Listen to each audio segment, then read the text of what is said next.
Hi, YouTube. I am Arwen, the professional joy seeker, and I'm here today in my Barbara Walter wannabe hat because I love talking to people. And I am really, really excited because today I get to talk to somebody who is from another country, Points, who has a, let me turn, I'm turning the chat on y'all so I can find y'all. Um, and she also does tarot. And plus, she's a witchy kind of gal. So trifecta, right? I've got it all across the board. And today we're going to talk tarot and magic with, I'm going to say her name, and I forgot to ask her how to pronounce it, but I believe it's Kasia from Tarot Map. Hi, Kasia. Hi, Arwen. Hi, everyone. I'm Kasia, and I'm from Tarot Map. I changed my name. I was Tafalarota before, but now I'm Tarot Map. And tell us why did you call yourself Tarot Map? I know why, but why did you choose Tarot Map? Well, when I called myself Tafalarota, I was playing with words. In Polish, I came from fala tarota, which meant the wave of tarot. And then I chopped it and mixed it and created Tafalarota because I liked how it rolled. But for English-speaking people and for Polish-speaking people, because I'm Polish, nobody could remember it. So everybody was going, Kasia from Falarota, like Sasuraibito Taro became burrito. And nice. So nobody could remember me. And then I bought a domain in this January, because I'm kind of constantly trying to develop myself in tarot, and I'm kind of planning to go more professional and more professional with each year. So I have a domain, and I thought of a name. So I couldn't use the old one, Tafalarota, because nobody remembered it. And I wanted to have a name which would speak to two nations, like English-speaking people and also Polish-speaking people. So I was looking for something simple. And Tarot Map, I found perfect because, as I said once to you, I loved your title of your book when you say tarot mapping, because that's what I think about tarot. To me, it's like a map, and map is amazing. You can, I thought I'm going to be a GPS, GPS at Tarot Map. People can go and follow the directions of GPS, or they don't have to. It's all up to people. And I think tarot like this is amazing. It's a map, and we can use it if we know it. I have said for years that when I talk to my clients and they want to do future readings, which I will absolutely do, but I tell them tarot is a map. And if you see bridge out ahead, what fool keeps driving? The reason to look ahead is so you can reroute yourself. So yeah, that's an analogy that I absolutely adore. Exactly. Perfect. You said it so well. It's exactly what, I was, thinking about the name for a long time. This doesn't sit with me. I didn't want it to have it too woo-woo, too something, because I'm quite down to earth and try to keep it quite simple for the clients as well, and for myself, and just to have it, right in my head. And I wanted something normal, something which goes it's universal and doesn't really let me fit so quickly into a box. I didn't want to be put into a box straight away, you this or you this or you that, because I'm kind of very eclectic in that matter as a person in general. Now, how long have you been studying tarot? What kind of got you into tarot? You know what? I was brought up in socialist Poland, where there was not very, we didn't have much in the shops. And we didn't definitely have tarot decks. I mean, we have them one Marseille deck, maybe printed in 80s or something like this. But it was very kind of, very low key. And I studied German at uni, and I went to Cologne as an au pair. I looked after children for a year. I took a year off during my uni, and I took off for a year. And there, in Cologne, they had these amazing bookshops. So obviously, when I'm thinking back, I was always interested in, I remember reading about natural medicine, alternative healing. So it's kind of in me. I love this off main road approach. So in Cologne, when I got there, I was just going to the bookshops, and obviously they had tarot, and I was just perplexed, like, oh my God, but I didn't know which one to choose. And I was like choosing for a week, I think. I was going every day to this bookshop and looking through all these cards. And then I picked the Kanzala tarot, which now I think it's out of print. Do you want me to show it to you? Should I grab it? Yeah, look, I think somebody actually told me about that because they were talking about a Polish deck or a German deck. And I think it had a K name, so I would love to see it. Okay, let me just grab it. Okay, so while she's grabbing that, if y'all have questions, please put them in the chat if we can. We will blab about it and talk about it. It's out of print. And it looks like this. Yes, yes. Oh, I love that. It came in this, this old kind of plastic box with the book in German and the cards. So these are the bags, and then the cards have like this. I picked it because it was multicultural. So the majors look a little bit more Arabic, with all the pictures and stuff. But so then pretty.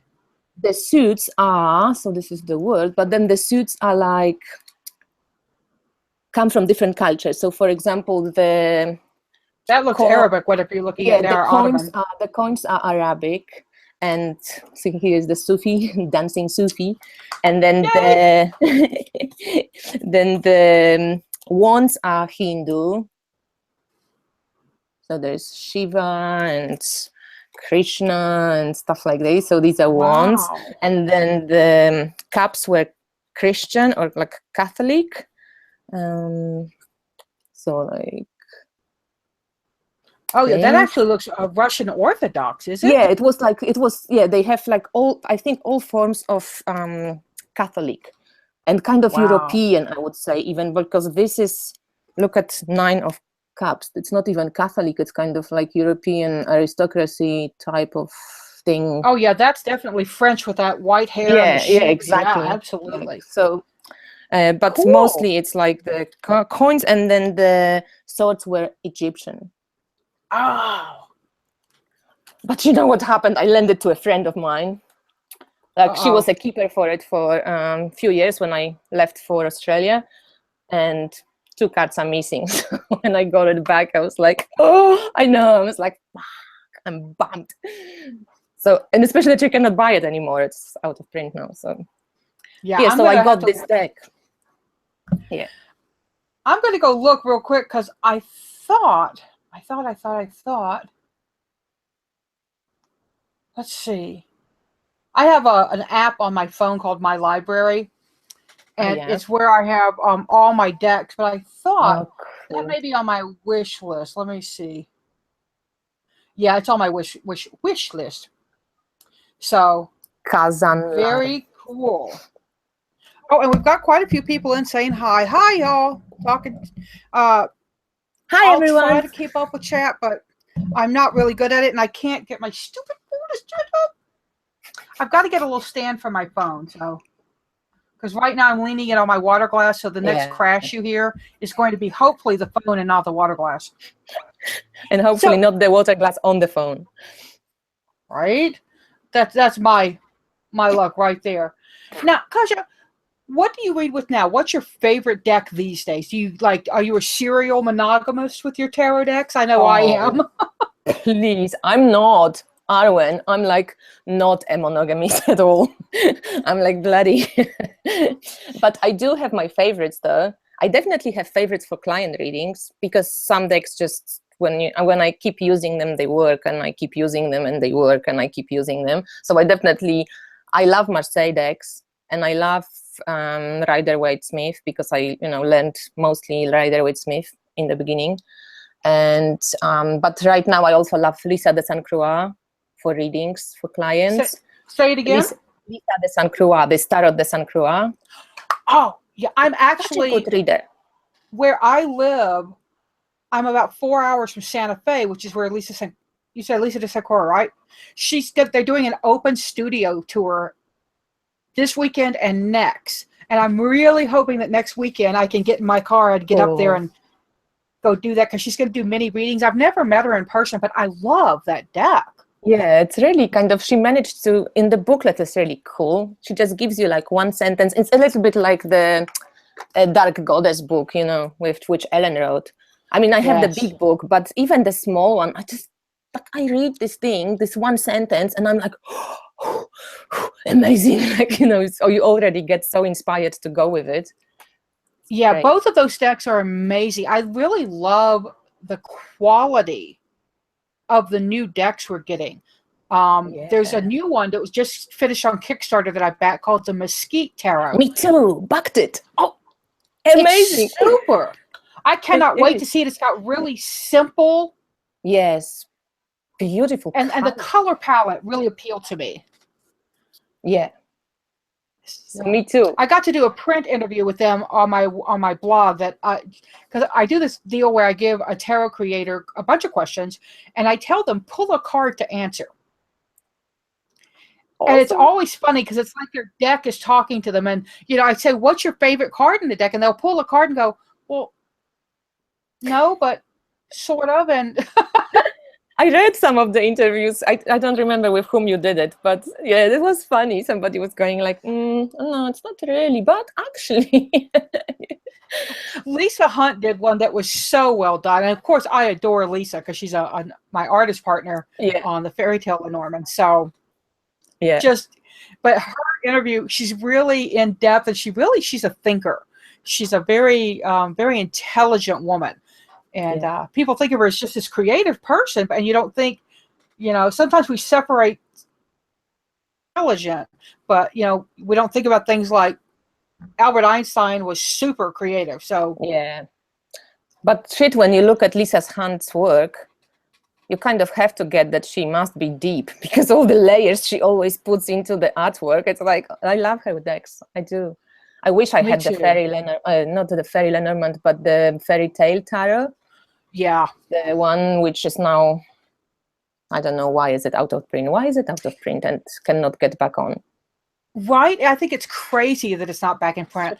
But send me an email after this. I might have in fact, I know I have an extra deck.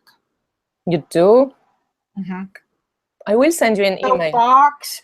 I've got no box, but it's got a book and the deck, and I'll check. I got it at a swap, so I don't think I've ever really counted to make sure all the cards are there, but I'll count because, getting a deck without all the cards. I'll send you an email. Maybe we'll have a deal. I had been looking for the Victorian Romantic Tarot by Baba Press forever. I found it on Goodwill of all places, and I bid and I got it. And I spent a little more money than I wanted to on it, and I got it. And there were 2 cards missing. Oh, that sucks. I hate when that happens. I started actually right now. I'm always writing a message because it happened to me once, and it's such a bummer because it's like. So I now always write. I got lucky. I wrote to Karen at Baba Studios and said, I got this deck. It's a first edition, but it's missing 2 cards. Is there any way, do you have, because, sometimes they keep old cards. They're not from the first edition, but she didn't even charge me money for it, which was amazing. But she sent me the 2 missing cards. So, yeah. Oh, awesome. That's great. Yeah. And, I love publishers that do that. I know US Games will. I've never had a shipper deck show up without a deck. I've had it show up with an extra card. And Llewellyn's good about it too. So I really appreciate that. Yeah, that's nice. I recently got the Dark Days Tarot from a swap. And it's actually the person who received it in the first place the deck didn't have the little booklet. So she swapped with me like for not much really, and then I just wrote to the Ren Murdoch, I think is her name, and she also sent me a PDF of the booklet so I can have it and use it. So yeah, artists are nice like this, and the publishing houses usually are quite cool like that. Yeah, that's true. Now, how many decks do you have? Because you sound like you're like me. I hear you back in Kickstarters. You know what? I haven't ever counted my decks. So for 100%, I'm not 100% sure how many, but I think it would be a bracket between 70, 80, including Oracle decks. And I have 2 Lenormands, I think, just the regular one.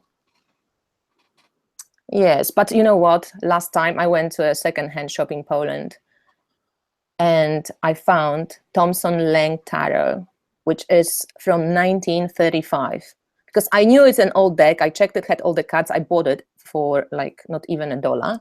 And I went home and I'm like, fuck, this deck it feels vintage. Like I have to check, but it didn't have a name, even though it has the extra card and stuff. So I was searching for the images, and finally I did this whole search, and I found it was Thomson Lang deck, which is amazing, like quite unusual. It was added to some magazines in 1935 for women magazines, and What's women the name were of it again?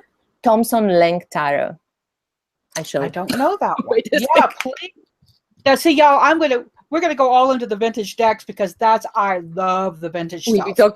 we'll be talking about decks, but I'm so excited about those decks. So it looks like this, and it was attached to the women's magazines. So as you know, like it doesn't have any Oh my God.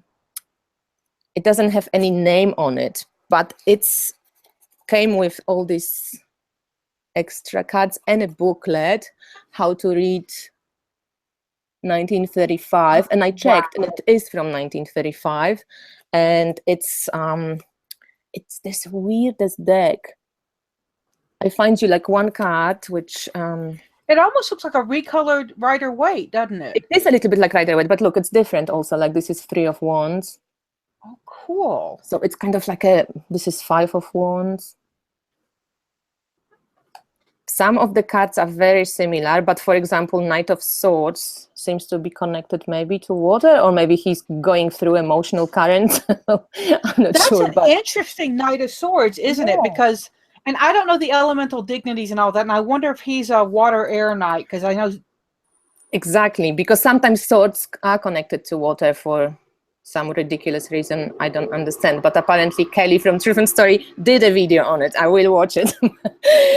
Because usually I'm like, this is air for me, like air and swords. I can understand. The color is still strong for a deck that's almost 100 years old. Exactly. Check this death. It's like, it's a weird one, and it was I think some kind of cultural inquisition, because all the people are dressed. So on the devil they dressed, the star is dressed. Oh, the star is like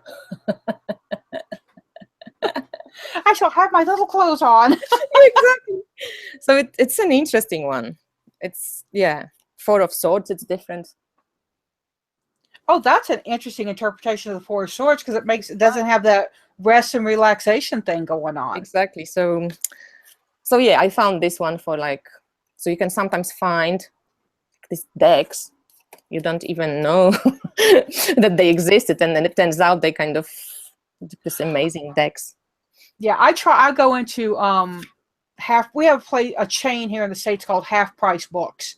Mm-hmm. And you can go in there sometimes and people will take in their books to sell, and it's just a used bookstore basically, but it's a huge one.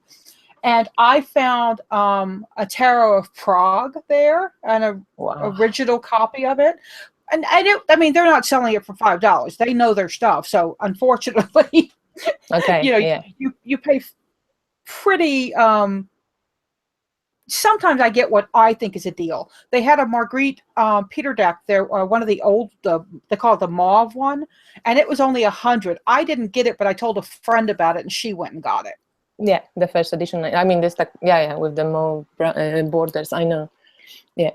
I love this deck. Now, is there as strong a tarot culture in Poland? Because they're really, it's a very strong culture here in the States. So, do you think it's are there a lot of readers? Is there people who go, oh, that's wrong? We have a lot of, oh, that's the devil here. Is that? Yeah, it's very. It is very strong undercurrent culture. So a lot of people do divination. A lot of people are interested in divination. There is a small amount of people that I think, in my mind, treat divination and tarot as it deserves to be treated, which means, it doesn't bloody hell define your life, but you work with it. Yeah. And for the most of the part. That's why I started making videos, because I started in Polish, because I came back to Poland from Australia, where, like in America, it's, I would call it a new age country. It's like everything is out there. In Poland, suddenly I find out that tarot is devil, and it's 95% of Catholic kind of culture, so it's very lots of fear, a lot of superstitions, a lot of even like illogical, like totally superstitious thinking, which is never challenged. Nobody ever challenges anything. It's like, it's bad. Why? You cannot use secondhand decks. Why? Like, for fuck's sake, so I was sorry. That's one of those times. So that was my that prompted me to kind of break this tradition of not thinking, really. It's not even. And I know that there is a lot of people, we have some Polish tarot groups, which are great, and there's a lot of women and men who play with tarot and, use tarot creatively and empowering and in some kind of way that really makes your life better. But most of the thing is divination. Tarot is bad for you because it rules your life. It's dangerous. Oh, don't touch. Can I touch your cards? Kind of, like this type of thing when you just go, seriously? Yeah, we do a lot of debunking over here, but I think a lot of us, there's so many people debunking all that silliness about it. But you still have, and over here we have a real problem with con artists being readers. Mm-hmm. And I don't know if y'all have that there. Are you able to, like, if you wanted to go open up a business and just put tarot reading on the outside, would that be something that people would come in, or would they put a rock through your window? I don't know. Could go both ways, I believe. But you don't see too much of this. Not at least where I live. I live in the eastern of Poland. The western Poland is a little bit more maybe evolved in this, and bigger cities. My city is not so big. It's like 400,000 people, including students, because it's a student town.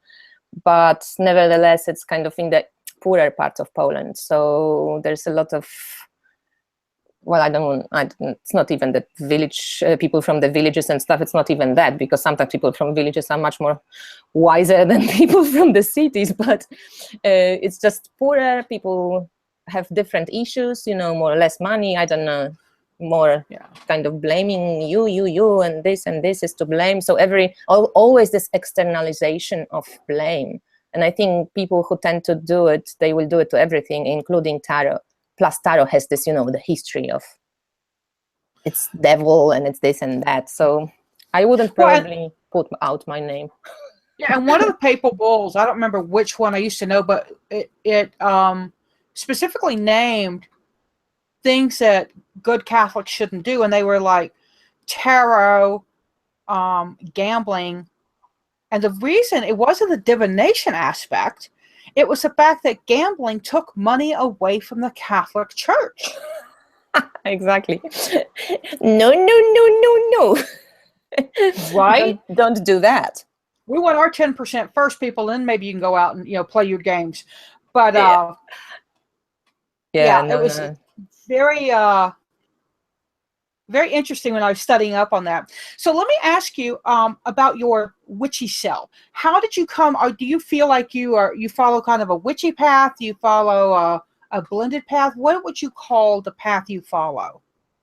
I definitely start with eclectic, because I get some I tense up when I have to commit to a certain path. I'm very I'm like lone wolf. I would probably eclectic solitary witch if I was to choose a label. Or natural. I definitely work with natural elements, because I make these crystal wands as well, and so I work with wood a lot and with stone, and I love working with elements, that's for sure. I love rituals, which I do for myself.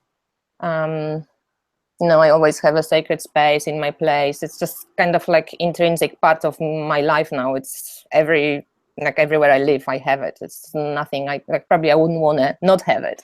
I have it, gives me pleasure and kind of connects me always. So this tarot is now every day my part of my spiritual kind of practice, and mostly tarot right now, actually. I mostly just work with cards. It's part of my meditation, part of my psychoanalysis, part of my therapy for myself, so yeah, that would be me. But you also, you may not know this about me, but I own something that you own. It's really? round. You put it on your body and do this. The hula hoop. Woo! Yeah, I'm like, I have Aries on MC. MC, this is like our potential. You'll know, but I just say for maybe somebody who doesn't know. So it's from astrology, and MC is like a point on top of the chart. And it's like how your soul loves to experience things and the potential. And I usually say, it's a point of your highest potential, which usually we connect to work, unfortunately, because we work so bloody much that if we didn't connect it to work, we wouldn't have time to be our potential. But my one is in Aries. So I had this dream that I'm going to start the weirdest jobs. I want to have the weirdest jobs in my life, in the world. So first I was like, I'm still creating this crystal wands. Then I thought, okay, I love hula hooping. So I did a course with Deanne Love. I became a certified hula hoop teacher, and I taught hula hoop. I opened a business with hula hoop. My Polish country supported me. They kind of gave me money allowance to open my first business and stuff. Nice. So I was running hula hoop classes. I loved it. It lasted for 3 years, and I'm 42. So somehow I didn't feel like this is going to go for a very long time for me, because I thought, oh my God, when am I going to be 50 and I will be teaching 20-year-old girls how to hula hoop? Nah, I don't see it. But I had different types of students. I ran classes with seniors, with ladies who were 70 and 80, and then they were amazing. I had classes with children, with normal girls, kind of 20 to 40. It was really lovely. And yeah, tarot now joined to the rank of this is going to be my next super job. I'm already working with it, but I'm not supporting myself only through tarot. I'm still developing this one. It's very dark. Can you see me? One of my favorite sayings is, you can only control what's in your hula hoop. And it's my idea of, if it's in my hula hoop, if it fits in my hula hoop, then I have control over it. And you know what? There are not any people in my hula hoop, so I can't control them. And it really helps me kind of step back. Like when I get somebody on my channel who's being a dirtball, which I did not this week, but last week, was really funny because they got mad because I had a cat in the video. Okay. And I'm like, okay, there's a cat in my video. Oh my God, everybody runs screaming and crying. I don't know. But then I realized, nope, they're not in my hula hoop. That's their hula hoop. If they need to be upset about the kitty, boom. Yeah, that's really good. Because this is kind of micro world. It's your hula hoop. I saw this shitty a joke on Facebook once. There was this woman, and the hula hoop, she had this kid's hula hoop which got stuck on her, and they said if it's not, oh no, I'm going to burn it, I can't remember what it said, but it was just funny that if it fits, it's not a drum. Okay, no, okay, scratch it, sorry, it's live. Sorry, forget it, cut. Arwen, please ask me another question. No, we're gonna let you hang with this one. No, so I always ask people who are spiritual, if you got dumped on a deserted island and you could only take 5 magical items, only 5, they don't have to be survival items, but 5 magical things, what would you take? I would take a tarot deck for sure, maybe 2. That's 2 things. Because obviously when I get one, I will get really bored. So let's say 2 tarot decks. I would take one of my wands, because I love them. Probably my Sufi wand. And I would take like a journal and a pen. Is this a one thing or two? I would definitely take this, and maybe anything else that comes to mind. I think that's it. I'm easy. Yeah, give me tarot, crystal, and wood, and some journal, and I'm fine. And y'all should know that Kasia is a Sagittarius, so I think putting her on a desert island would just make her happy because it would be a new place to go. Yes, but I would get very bored if the island was too small. Very quickly. So I'm looking at the chat, and somebody just said, you're 42. I thought you were 29. Woo! It's the Sagittarian spirit. Young at heart. And that honesty. Oh my God, the honesty. Don't ask a Sagittarius what they think about something, because if you say, does this dress make me look bad? They are bound to go, no, honey, it's your ass. What star sign are you, Arwen? I was trying to look up, but I couldn't find it. I am a Pisces sun and a Scorpio moon with Aquarius rising. Oh wow. So you this water and Aquarius rising. Nice. Can I ask you tell people question? I'm a flaky, emotional bitch. That's awesome. I was just wondering, because I checked your like biography, and I thought, oh my God, like that you've been for so, you're a professional reader for so long. Did you have moments when you just went, I don't want to do that? How did you keep that fire going, like, for so many years? Generally, the way I kept the fire going was to change decks. Because the deck I was looking at would be just like, okay, I'm done with this deck. I still go back to some of them. Like I used to read primarily with the Fredella Adventure Tarot, and it's set in a superhero universe. And I love comics. I love comic books. So it really appealed to me. But eventually, I was like, oh, I've been reading with this deck. I want to see something else. And now I'm reading primarily with the Gaian Tarot. Yeah. And it's very realistic, and it's got beautiful pictures. But I still switch it up. And that's the reason I switch it up on tarot scopes. I like to use different decks. I used the Chinese tarot this week for tarot scopes. And it's really pretty, but it's kind of a Marseille style because the pips are non-scenic. And I am not a good Marseille reader. I don't enjoy it. So I don't work at it. Yeah, okay, yes. Because I'm kind of similar to this. Like I have to swap decks. And that's why I think I love also having a lot of decks, because I also enjoy a lot comparing different visions of how, like how Two of Swords are shown in. So now all these tags that Kay Chris invented, this SBD surrounded by decks, tarot tag. I love it because it's just Hierophant, how does it look? Does he look like this here, and is he a tree, or is he a wolf, or what is he? So it's quite nice to not get bored, like brighten your knowledge and share with others. So this is really cool. And I find when I do that, when I do the comparing of, like, when I have some teaching videos up where I did, I think I'm at Ace through 6. I might have to do 7s next. But I would put up like 4 or 5 different ones, and we're looking for similarities. And then you pick up, well, this one has this, and that kind of, you can see how it might fit into this piece. And they're like interconnected pieces. Yeah, you get that's very for important. me, a broader idea of the card. And it's really good what you're doing as well, because I'm thinking you can just say about each card whatever you want, but then also when you find a common thread, that tarot is a system. So like 7 of Swords would mean something, and how is this something shown in all these different cards? That's amazing, because I'm really passionate about education. I think I just want to educate and teach tarot, and this would be my favorite part, not even reading one-on-one reading, even though I love this too, but education and breaking with the bullshit would be great. And that, for me, when I got I found that when I got jaded about reading, I was doing readings at a really low money level. I mean, I was talking $5 or $10 for a full, Celtic layout.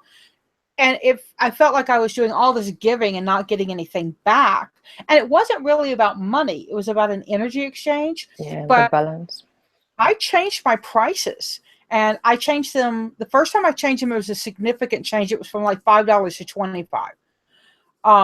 And I've since, over the years, because I've been reading, for 32, 42 years now. I don't know, 85. I don't do math, y'all. Wow. 32. So, and I've been reading professionally since 85. And I'm now at a level that's pretty comparative with my counterparts in the tarot world who are also in, I am working, my business is not full-time yet. And by full-time, I mean supports me. Yeah.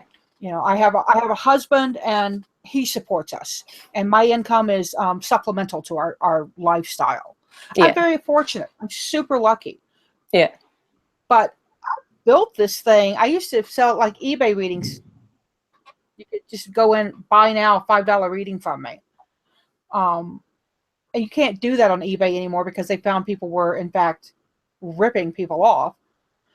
But it's been a long, long time. I've had an online presence since the internet actually became the internet, because I was online before we had an interface where you could do like web pages and stuff. So, whoa, yes, but I can't believe that you speak about it, because I just had, on this full moon, I went to a women's circle because I felt like I'm going through some initiation about this kind of setting healthy boundaries. And you always kind of go like, oh, am I charging? I got to a point when I felt like I'm not charging enough for what I offer, and finally felt comfortable with charging more.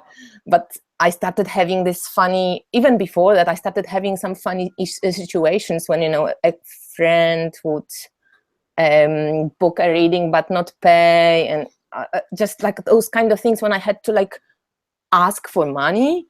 And I fucking don't like it. It kind of puts me into this weird position. But at some point I had to really kind of go, okay, either I do that and go professionally about it, not some kind of drama queen, but just normal, polite, diplomatic, no fucks, like pretty nicely. But, and I had to do it. And I felt like this was such a good initiation for me, because I had the few situations which I kind of solved. And now I felt like I can, like breathe in. And I arrived at the point, okay, I'm putting up prices for my readings, and that's it. And it's so interesting, because I think we all go through this lesson of kind of undervaluing our skill.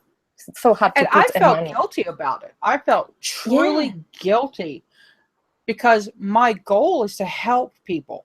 Yes, exactly. But I have to help myself too. Yeah. And if I was reading, because when you price it at $5 or $10 a reading, you're going to get a lot of people putting in for a reading. Yeah. But I found that when I changed my prices, I got different questions. And I got way fewer, does he love me? Will he leave his wife? Yeah. And a lot more, what is my life's purpose? What is my job prospect? Questions that, for me as a reader, engaged me and made me really dig in. Oh, exactly. So I was giving better readings. Exactly. And I'm lucky like this. I think that's exactly how you sell yourself. You draw this type of clients in a way. So if you undersell yourself, you probably will get a lot of what you said. I'm like so lucky. I was just thinking, oh my God, I have quite amazing clients. So I think like, obviously I cannot say how you've been reading for so long. So I'm kind of just like a 2-year reader or something, but still I'm just had amazing clients, quite a good bunch of people, intelligent, and mostly actually asking this type of questions, and that's interesting. Yeah, and I think we get and I didn't expect to have. I mean, I went into this. I read on 1-900 Psychic Line.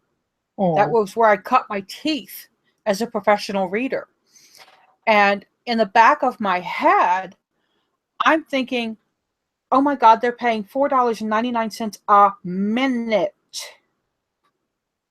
to get this reading. And so I learned a couple things. I learned how to read really fast. I learned how to get out of my way I think as readers, we edit ourselves. But when you realize somebody is paying a hell of a lot of money, you're not getting a lot of it. You're getting 99 cents a minute. But it's a big thing. And it really, I give props to them for that platform that really carved out who I am as a reader. When I tell somebody I'm going to do a down and dirty reading, I am going to slap 3 cards down and give them bam. Yeah. I'm not going to cut any corners, but I'm not going to fluff it up, and I'm not going to say it's going to be okay when the cards say, if you don't correct your course, you're going to end up hurting yourself and hurting other people. Yeah. So, and I think that goes right back to the whole idea of the tarot as a map. Yeah. Yeah, exactly, because there's always more than one way to a destination, but you trying to pinpoint the best way for yourself or for somebody. And cards are great like this, but it's not necessarily the only way to go there. If you don't want to go there, go another one. Why not? But I think that's you go. Oh, I was just going to ask, do you have any, I know that I have like certain rituals, and basically they're just, I've lost the chat, y'all. So if you're chatting, have fun. My connection just went boom on my phone, which happens. But do you have any like rituals, or do you have any certain things that you like to do before you start doing readings? I usually, I keep it simple, but I love to burn a candle, like a little tea light. And I always my intention for this is that this is the space for this client, and I always leave it to burn out. And then whatever energetic input that client, we always mix, then whatever energy belongs to the client goes back to the client, and whatever is mine comes back to me. So that's kind of my intention behind that candle. Sometimes I have like one crystal which I always kind of put around me, but I don't have to have it. It's kind of like, I love it, but I don't have to have it. But I call it whaley. It connects me to like the whale energy, because whales are always this big memory kind of everything that happened.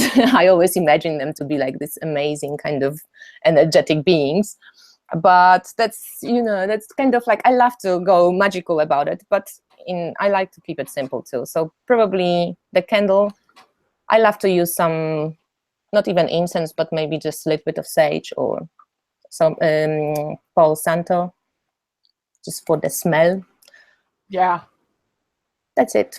Now, there was a discussion in here that people were talking about letting people touch their cards or not touch their cards. I actually don't care if people touch my cards. If I get a weird feeling from them, the way I read, I hand cards to people to cut.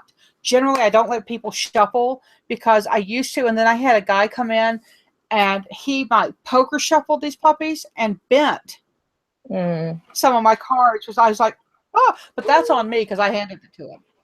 But they're talking about some people don't let people touch their cards. They do. How do you feel about that? If I came and sat down with you and you didn't know me, would I touch your cards or not? I usually don't totally buy into this whole don't touch my cards, because if you think about the energetics of, like in general, like physical energetics, like you already in your, like if you sit in front of somebody, you're already in the space of these people, you already mixed up. So obviously you can have an intuition that something like, sometimes the energy just doesn't gel. That's fine, but it still, for me, doesn't mean that I don't, like, I'm not scared. I just don't buy into this fearful attitude, because I think that's what creates this bloody superstition about stuff, about tarot, about crystals, about don't touch this and don't touch that, and I'm scared of this person. And no, I think I believe in this free will, in the universal, and this universal law that nothing can touch you if you don't really allow it. And as soon as you come out with the good and love from your heart, and not from fear, definitely not from fear. You can either go this way or this way. And usually when you skip the bloody fear, like, people respond in a different way. When you come out with this, like, you're strange and please don't touch my cards, like, please, no. So I usually don't even, it doesn't even usually cross my conscious mind. I don't think about it. If I don't like that somebody, because I kind of feel a bit I just take my cards, do like, the sound. Usually I love sound clearing is the best for me. I can even hum with my voice or just do a little bell or the Tibetan bowl, because I think the sound is the best cleanser. I think it's much better than any smoke and any of this. The sound just gives the vibration, goes back to normal. And I think that's me. I'm not digging it. So I usually shuffle my cards like you. I don't give the clients to shuffle the cards, but they can pick a card. They can what do? They split the deck and they can just pick cards, touch cards. No issue. Well, let me get back to some of our questions. I just looked at our time and like, oops. I try to keep these to 45 minutes, but man, I love talking to you, so I feel like I could talk for the rest of the day. I was thinking the same, oh my God, what are we going to talk about? Is it going to go slow, or maybe it's going to be boring? No. So I always ask people a food question, and here in the Southwest, there's a Mexican food, and we have a red sauce, green sauce kind of thing. I don't know if that translates to what y'all have in Polish, so I'm going to ask something kind of crazy, and it may be stupid, but I'll go out there on that. And so what I'm going to say is sauerkraut or no sauerkraut. Is sauerkraut a thing in Poland? Sauerkraut, go sauerkraut. I love sauerkraut. And it's really good for you. I should have said sauerkraut or or purple cabbage. We call it purple here. I don't know what. It would be still sauerkraut. Yeah. Because we have a hot you can have sauerkraut like just on hot dogs, or my favorite, and this is where you can tell my German is coming out because I have a German ancestry. I think that sauerkraut and mashed potatoes are so good. Mm-hmm. In Poland, we don't do much mashed potatoes, but we do the boiled potatoes. And the sauerkraut usually, because in Germany, I think sometimes sauerkraut can be also hot. And I was just going to say, that's what I can call red cabbage or purple cabbage. Yeah. Because sauerkraut here is kind of clear. It's green cabbage that they've fermented. Yes. So, and then the other one is red cabbage. It's still fermented, but it has a different. Yeah. No, in Poland, mostly there's the white cabbage fermented. Sometimes you add a little bit of carrot, maybe some cumin, but not the Roman cumin, the other cumin, like which you add to bread sometimes. But mostly it's just, salt and cabbage. But I love the kimchi also. It's the Asian in me talking. Because I love the chili and fermented the Chinese cabbage. It's really yum. My husband loves kimchi. He actually has a jar of homemade kimchi that somebody gave him. So I love your husband.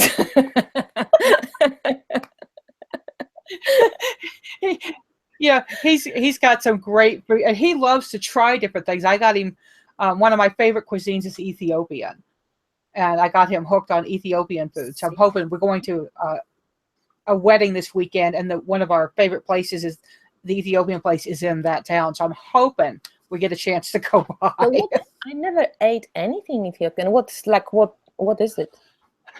It is they have when you eat Ethiopian, they bring it out on a piece of soda bread called injera, and injera is made with tek. I think it's a type of wheat, but it's a soda bread with kind of a vinegary taste. It's spongy, but then you can have things like my favorite is yegabwat, which is lamb stew, very spicy, but it's the flavoring is. It's kind of like a mole, kind of like a Latin American mole sauce, which is kind of a deeper red. They use chocolate and it's got chilies in it. This doesn't have chocolate, but there's cinnamon and it's spicy. They use ghee. They use it's butter. Berber butter, I believe, but it's a very spicy butter. And they do lentils, and they have a cabbage and potato dish. Gora, I can't remember the name of it, but I could eat my weight in this stuff. It's Now you so want to good. make me, I want to try Ethiopian food. I never had it, never. It's different, and you eat with your hands. I mean, you tear off a piece of the bread, and that's your utensil. Awesome. But And if you look, get, no there's a chicken, way, and it no had plastic. whole chicken. Yeah, I just wanted to say no waste to Go that ahead. bread eating. No waste, no plastic forks, no plastic plates. This is amazing. This is a great way to eat. Yeah. Yeah, you can get whole eggs in some of the dishes, and but yeah, it's a really, for me, I love that cuisine. Now let me ask you this: since we're talking about food, what's your favorite meal? My favorite meal. I love Asian food. I go to Thailand quite often, like once a year, and I love like Thai food, especially street Thai food. Anything will go. From the fruit, I love papaya right now. A papaya, like the orange papaya, not the green papaya, the orange papaya. For some reason, I'm like, love it. And Polish food, we have this sour milk. It's called like sour milk. And I love to eat it with the fresh potatoes, like young potatoes, with a little bit of onion, like fried in butter, and just dill. You just sprinkle it with dill, and then you drink the soured milk to it. It's very kind of light spring food. So this one is nice too. Simple. Yeah. Yum. I have a friend who made a dish, and he called it sour braten, and it was a meat dish, and it took him like 3 days to make. But again, Arwen likes to eat. I could have eaten all of it. Yeah. No, food is good. Food is good. Now I I'm have two lucky. last. Can I Go just ahead. say to the food that I'm lucky? I was always the one who wanted to put on weight. So all my friends were just going, I'm like, fuck, I can't put on weight. And they were like looking at me like, no sympathy here. Like, do not look at us for sympathy and pat on the shoulder. Sorry, they all were trying to lose weight. So they're like, I could eat everything and nothing happened. My sister was like that. She has your Yeah. build, and I was Yeah. like, and she would, in high school, I'm not kidding, she would whip egg white and sugar together to try to eat something with protein and sugar to put Put on weight weight. on her body. Yeah, that's me. And I'm like, here. But then, that kind of shows also. I'm like, oh, please give me some boobs or give me something. That's what she said. True story. My mother was built like I was, and Mama told Regina that she wanted a bra for Mother's Day or some holiday. So Regina goes into the store and asks for my mother's bra size and the color and the style she wanted. And kid you not, the saleswoman said, "Would you like a box of socks with that, honey?" Thanks. Right? I mean, how mean. Where we grew up, the sales clerk could be really, really rude. We went into Gina wore like a 012, and when she was younger, and Yeah. pant size, they had a store called 0123, and I went in with her, and they didn't even ask what was going on. They just looked at me and went, "We're not going to be able to serve you, honey. We don't have anything in your size." Jesus. That's full on. Well, fuck you. Yeah. Like, I squeeze that, whatever you have. So let me ask you this. Do you have a ghost story you can share with us? In Poland, where I live, no shops. Like, I mean, you mean like an ESO kind of type shop, or any shop? Oh, Or like a tarot shop? a ghost story, like a haunt or a spirit. Oh, ghost story. You know what I understood? Go to store. Well, no. Ghost story. Do I have any to share? No, I have only a real story of when my grandfather died. I was a child, and I just want to say it because I think it's so important, and our society lost it. And my grandmother comes from the countryside, so I was maybe 10 when he died, maybe 9, not sure, but around this age. And in the countryside, what they used to do in Poland, they had the coffin with the body in the house for 2 nights with the painting of Holy Mother Mary, you know, like the Black Madonna of Poland, because Holy Mother loves Poland. But they had the Black Mary hanging in the and on the like picture of the Mary, and all the women from the countryside, from the village, came 2 nights to that to our house, and they were singing and wailing, and you know, like there was crying and singing of the holy songs, and we children, we were just running around looking. Oh, there was grandma. It wasn't anything, you know, you were like, oh, don't go there, there is a dead body or something. And I found it so, like, I still remember it. Nobody was saying, oh, the ghost stories, you know. It was like, Yeah. oh, your grandpa will like haunt you or something, like, or watch out ghosts, or no, nobody was saying this. But there was this tradition of sending the spirit off in a way through the singing. And it was kind of, you know, it was Catholic, obviously, but it felt so bloody pagan. It felt like it's much longer than, you know, what the church, like that the church kind of incorporated this one and took it on, and it's beautiful, and I wish we did it these days too. But these days you don't see a dead body anywhere. Just like, what happened? Where did it go? And I think people forget that countries like Poland have such an amazing heritage. I believe, are Pisanki eggs, is that a Polish? Yeah. It's Slavic in general. It's famous in Russia, in Ukraine, in Poland, but we do it, every Easter time. You have pisanki. But isn't that older? Yeah, definitely. Yeah. But even, you know, the certain like Easter rituals in church, that they burn fire in the villages. In the cities they don't do it, but in the villages there's always a big fire outside the church. You know, you just go, seriously, is this like Christian tradition? Don't think so, you know. So yeah, a lot of this got incorporated, definitely, the Slavic things. Yeah. Hang on one second. Okay, he's just dropping something off. I just heard a banging at the door, and it's my UPS guy is a knock and run guy. He drops a package and boom, boom, boom, and races to the truck. It's like he's trying to get out before I can get to the front door. They quick, these guys, yeah. So my last question for you is, before that, I want to say that I think that one of the things, I have a friend who did, not exactly archaeology, it was more of I think it was like social archaeology, but she would go to countries, and the Ukraine and Poland were the two countries she went to quite a bit. They actually joked because they drove Yugos, and I believe they're a Polish car, but they love their Yugos, man. They would have, I mean, they'd still be driving them today if they'd had parts. But they do drive it, but it's in Balkans, the Yugos, the old Yugoslavia. That's where they drive most of the Yugos.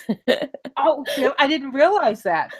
But she brought back, and somewhere I have a piece of it, but she brought back for everybody, she brought back a little gift. And for me, what it was just a little handkerchief, but the needlework was flipping amazing. Is that still a strong tradition there? Yes, it is. It is. It's kind of, you know, it's a little bit like an exponent in the museum. It's getting smaller and smaller, but there is this revival of national traditions and rituals. So we always have a lot of festivals where people come, you know, the old women, they teach you how to do it. There are spinners, there's all this how to make your own thread, and yeah, that's beautiful. They still do it. My grandmother, who was first generation German, when she taught me how to do needlework, for her, the back of the item was as important as the front. And if I made a messy back, do it over. Yeah. Kid you not, she was, I mean, that was a big thing for her. Yeah, that's nice. I never had patience to do that. I don't do it much anymore because my eyesight isn't what it used to be. But yeah. Oh, and everybody who's watching, this is Kasia of Tarot Map. Her channel is linked below. There's her Facebook is there, her Instagram. her crystal website, her hooping video, please make sure you go and subscribe because her channel's amazing. I really love it. So go, go, go, go. But before you go, I want Kasia to tell us, what is one piece of advice you would give to somebody starting out on a spiritual path that was avant-garde? Or, you know, what's something you wish people had told you before you got started? I think it's just trust yourself, because there's so many teachers. Don't be afraid to study and learn and experience other people's opinion, but you don't have to take everything at the face value straight away. Like, just let yourself digest. I remember, I think everybody who starts like just wants to learn everything, and I remember myself also doing this course and this course and this course and this course. I think give yourself time to digest the stuff you learn, but at the same time just take it easy. Go outside, go to the nature, because I think observing nature, that's what gave me like this ability to reflect on what's really is true, like what's happening in my physicality as well. So it's not all like in my head and my ideas, and which is lovely and energetics and mental, but also, you know, the physical of the body, and try to bring it all together, like we physical beings. So we live on earth, respect the spirit, bring it all together. I like this approach. Beautiful. Beautiful. Now, I always say seek joy, y'all, when I say goodbye. Do you have a way you say goodbye on your videos? I can't remember. I'm like, no, because I don't, but I will invent something.